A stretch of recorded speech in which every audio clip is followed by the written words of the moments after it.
Love reading number 9.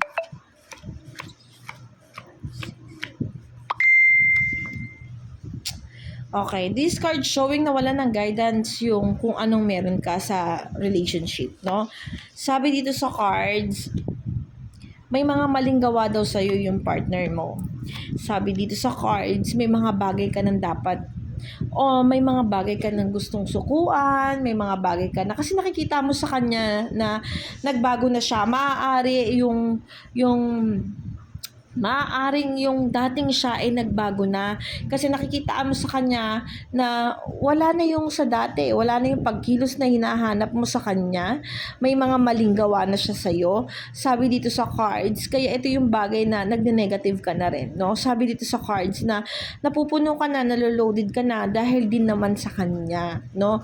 Sabi dito sa cards na may mga missed opportunities. Sabi dito sa cards na masaya naman kayo dati, may guidance naman kayo nung dating kumikilos siya ng tama or may mga bagay siyang ginagawa para sa'yo.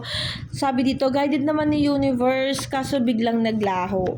Sabi dito sa cards na wala ng pagbibigayan, pagkakaunawaan, may mga maling gawa. At then, this card showing, nandyan siya sa'yo, nararamdaman mo pa siya, pero nasasaktan ka. Nararamdaman mo siya, nandyan pa siya sa'yo, pero pakiramdam mo disconnections na, no? Nasasaktan ka pero ayaw mo pang bumitaw. Okay, this card showing may iba siyang pinag-aalayan.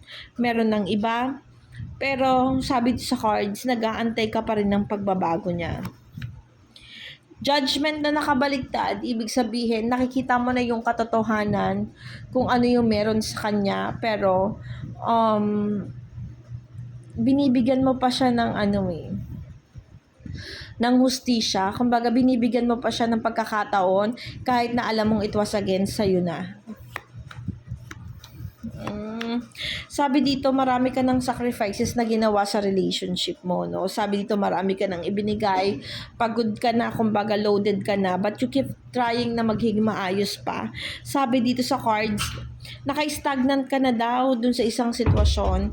Naka-stagnant ka na daw kasi nararamdaman mo, nag-aantay ka pa kasi ng pagbabago. Nag-aantay ka pa kasi ng maramdaman mo na hindi ka mabibigo o masasaktan. Kaya lang wala nang guidance ng universe, nararamdaman mo kasi na hindi ka na pinaglalaban ng taong mahal mo, no?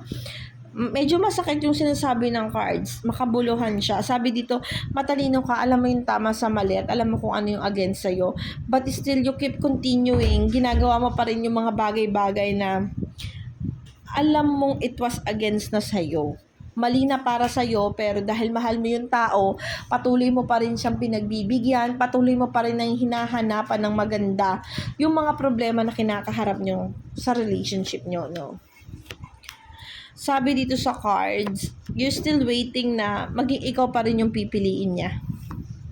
Kahit full of emotions na, kahit na minsan nararamdaman mo pa rin na gusto mo nang tong isuko eh. Okay. Sabi dito sa cards, desidido kang manalo sa labanan nyo, desidido ka na ikaw yung piliin, desidido ka na maibalik kung ano yung nakalipas sa inyo, desidido ka na ikaw yung mamahalin niya hanggang sa dulo, no? Ito yung sinasabi ng cards, but you need to be careful sa mga bagay na ginagawa mo o pinagdidesisyonan mo regarding sa pag-ibig. You need to have sinasabi sa cards, boundaries to know kung hanggang saan lang yung limitations na dapat mong ibigay dun sa taong yun.